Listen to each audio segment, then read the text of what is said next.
Monsieur le Président de la République française, notre hôte, Monsieur le chef d'État et de gouvernement, Mesdames, Messieurs les ministres, Monsieur le Président de la Commission de l'Union africaine, Monsieur le Président du Conseil d'administration de Gavi, Mesdames, Messieurs les ambassadeurs, distingués invités, Mesdames et Messieurs.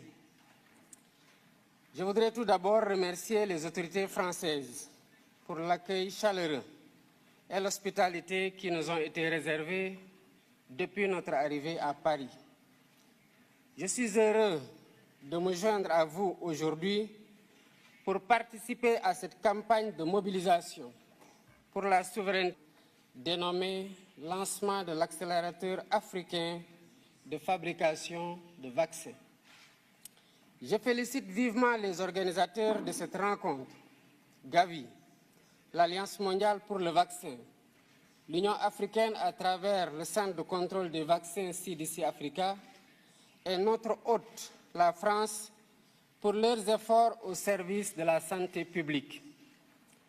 Par ma présence à ce forum, j'ai voulu exprimer mon attachement personnel à la santé et la place qu'elle occupe dans l'action de mon gouvernement. L'histoire récente de la pandémie Covid-19 nous a montré combien nous étions vulnérables, mal préparés face aux pandémies et que par conséquent, la santé doit être une priorité permanente.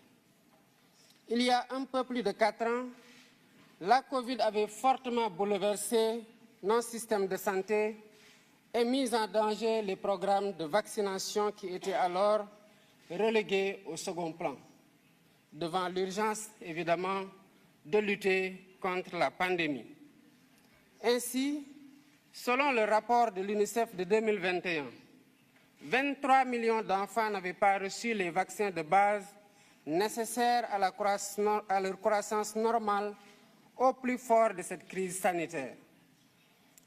La pandémie avait surtout mis en évidence les disparités structurelles qui existaient déjà entre pays développés et pays en développement en matière de vaccination.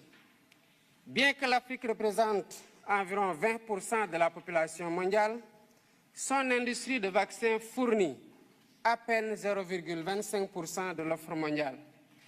Le continent est encore largement tributaire d'autres régions du monde pour couvrir ses besoins. C'est dire l'immensité de la tâche qui reste à accomplir pour la souveraineté vaccinale de l'Afrique. Mesdames, Messieurs, en consacrant cette rencontre au lancement de l'accélérateur de la production des vaccins en Afrique, AVMA, Gavi et l'ensemble de ses partenaires s'inscrivent dans la voie pour corriger les points faibles du continent en matière de riposte face aux pandémies, telles que le manque d'équipements et de médicaments, mais surtout de vaccins. Nous avons vécu cela pendant la pandémie Covid-19 avec l'arrivée tardive et en nombre insuffisant des vaccins. Un des défis majeurs pour l'Afrique aujourd'hui, c'est de produire des vaccins, des médicaments et diagnostics, mais également d'accéder aux plateformes de commercialisation pour participer pleinement à la lutte contre les menaces sanitaires futures. C'est une volonté politique de l'Afrique et nous invitons tous les partenaires à soutenir cet agenda qui constitue une priorité au même titre que les autres priorités liées notamment aux situations de guerre ou de changement climatique. L'Afrique a les capacités de production locale de vaccins. Des pays pionniers s'y sont engagés, dont le Sénégal avec l'Institut Pasteur de Dakar. Je rappelle que cet institut existe au Sénégal depuis un siècle et qu'il a une expérience quasi centenaire dans la fabrication de vaccins. L'Institut Pasteur de Dakar a fabriqué son premier vaccin contre la fièvre jaune en 1937. Ce même vaccin a reçu la préqualification de l'OMS en 1966, donc depuis plus de 50 ans.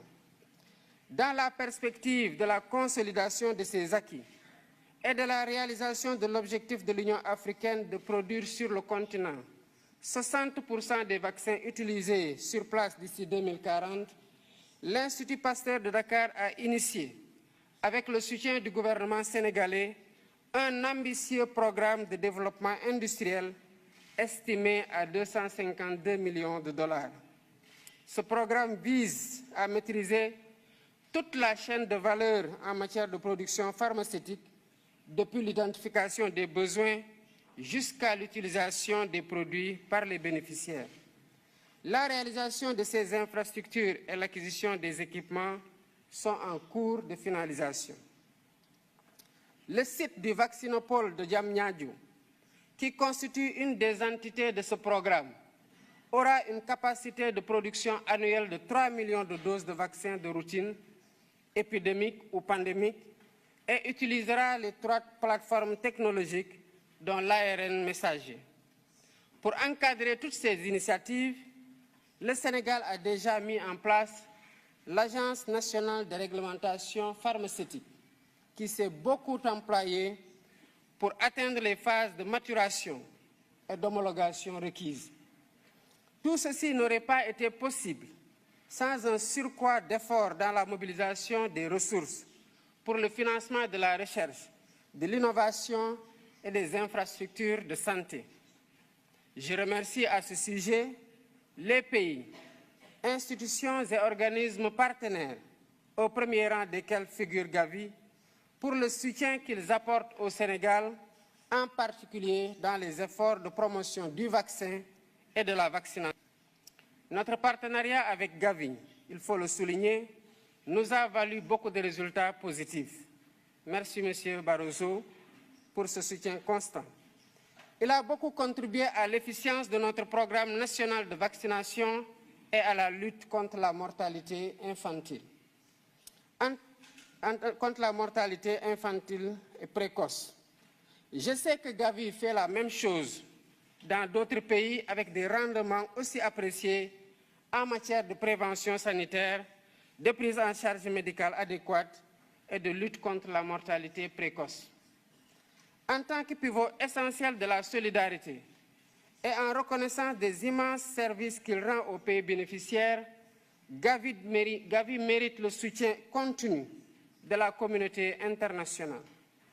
C'est la raison pour laquelle, en ma qualité de président de la République du Sénégal, je lance un appel à tous les pays et institutions partenaires afin qu'ils contribuent généreusement à la reconstitution des fonds de Gavi pour la période particulièrement de 2026 à 2030. Soutenir le financement de Gavi, c'est aussi investir stratégiquement et à un rythme plus soutenu dans la protection de nos enfants, des générations actuelles et futures. Je serai engagé dans cette campagne pour Gavi et je vous invite tous. Ensemble, mobilisons-nous. Je vous remercie pour votre aimable attention.